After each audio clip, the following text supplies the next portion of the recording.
Assalamualaikum warahmatullahi wabarakatuh. Halo semua, sebelumnya izinkan saya terlebih dahulu untuk memperkenalkan diri saya. Nama saya Wanda Dwi Lestari dari kelas Perbankan Syariah 2A.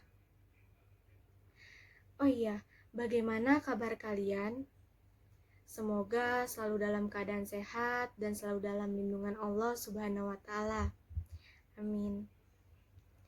Di sini saya akan menceritakan kembali mengenai Perjanjian Giyanti dan terbelahnya Jawa.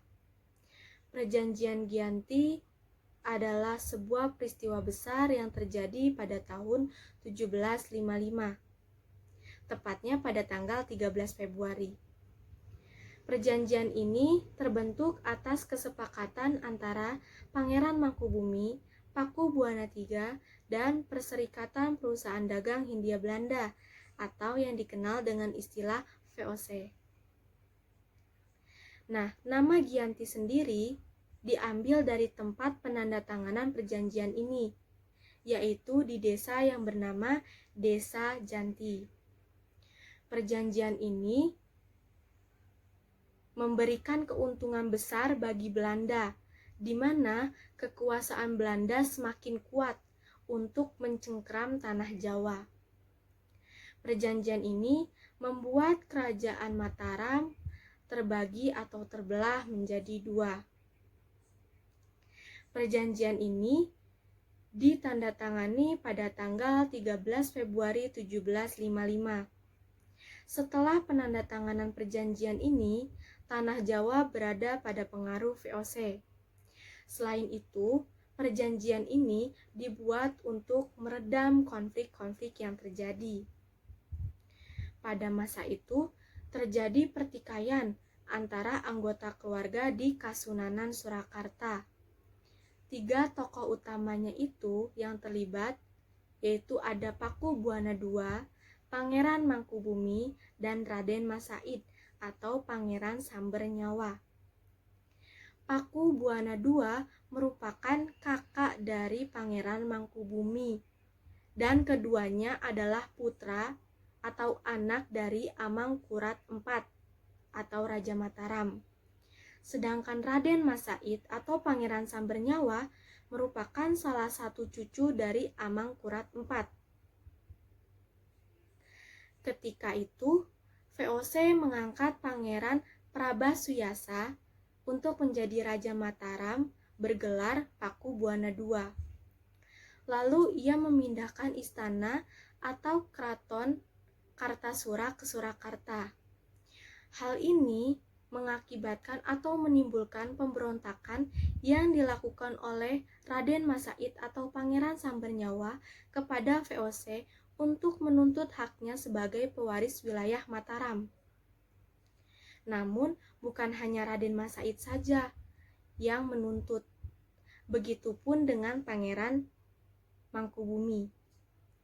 Lalu, kemudian Pangeran Mangkubumi bergabung atau bekerja sama dengan Raden Mas Said untuk melawan Pakubuwana II dan VOC. Nah, mereka melakukan perlawanan atau menyerang dengan cara bergerilya dan membuat Kasunanan Surakarta kewalahan, sehingga Pakubuwana II mengalami sakit keras dan akhirnya meninggal dunia. Pangeran Mangkubumi memanfaatkan informasi sampai pada tanggal 11 Desember 1749, ia ditetapkan sebagai Raja Mataram oleh pengikutnya dan diberi gelar Pakubuwana III. Tetapi VOC tidak bersedia mengangkat Pangeran Mangkubumi.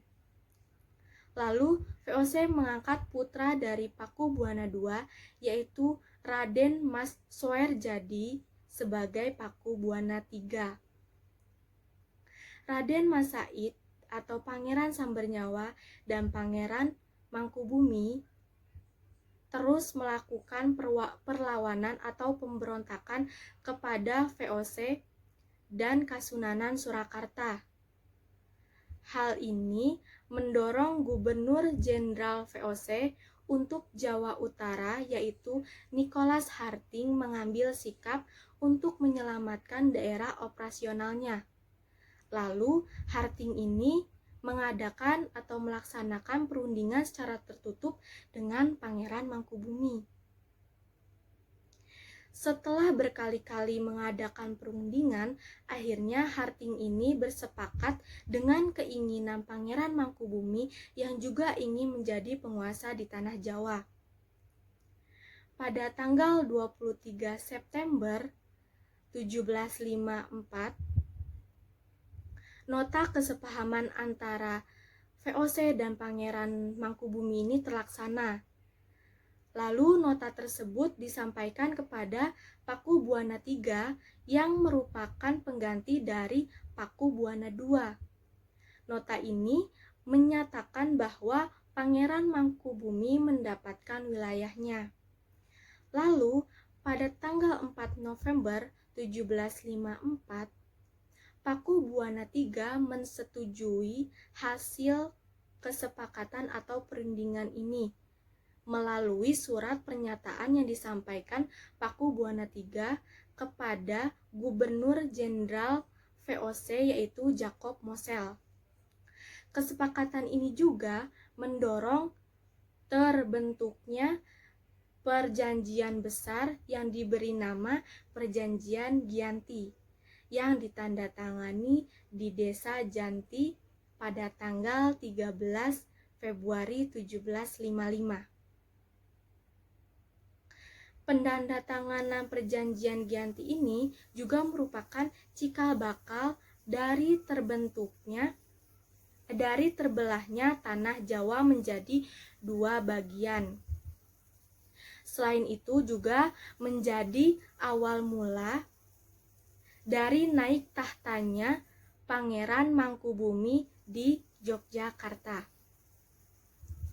Namun keterbelahan masyarakat Jawa ini tidak terjadi seketika setelah perjanjian Giyanti. Proses pembagian wilayah-wilayah dan aspek-aspek aspek-aspek lain seperti bahasa itu melalui proses yang panjang dan beriringan sejalan dengan waktu. Pasca perjanjian Giyanti, Raden Mas Said atau Pangeran Sambernyawa yang dulunya membantu Pangeran Mangkubumi terus melakukan perlawanan atau pemberontakan. Ia terus menuntut haknya sebagai penguasa wilayah. Dalam gerakannya pada bulan Oktober 1755, ia berhasil mengalahkan atau menaklukkan satu kelompok pasukan VOC. Dan pada tahun 1756 juga dia hampir membakar keraton yang baru didirikan di Yogyakarta. Setelah terjadi bertahun-tahun perang, akhirnya VOC ini menyudahi dengan penandatanganan perjanjian Salatiga pada tahun 1757. Perjanjian ini membuat tanah Jawa kembali terbagi. Perjanjian ini juga menyepakati bahwa Pangeran Sambernyawa atau Raden Mas Said ini mendapatkan sebagian wilayah dari Kasunanan Surakarta atau yang dikenal dengan Kadipaten Mangkunegaran. Nah, pada tahun 1813, masa Gubernur Jenderal Thomas yang berasal dari kerajaan Inggris, Kesultanan Yogyakarta juga terbelah dengan lahirnya Paku Alaman. Dengan demikian, tanah Jawa memiliki 4 wilayah pemerintahan yang masing-masingnya itu mempunyai model dan orientasi politik yang berbeda, yang menghantarkan Jawa kepada rupa yang beragam. Dinamika politik pada pertengahan tahun 1940-an membuat masing-masing mengalami nasib yang berbeda-beda. Hal ini berujung pada perbedaan status hingga hari ini. Nah, pada masa Republik Indonesia sekarang ini, Kasunanan Surakarta atau Kadipaten Mangkunegaran itu menjadi situs cagar budaya. Sedangkan wilayah Yogyakarta yang di dalamnya terdapat Paku Alaman menjadi daerah istimewa yang dikenal dengan Daerah Istimewa Yogyakarta. Sekian dari saya tentang Perjanjian Giyanti dan terbelahnya Jawa. Terima kasih. Wassalamualaikum warahmatullahi wabarakatuh.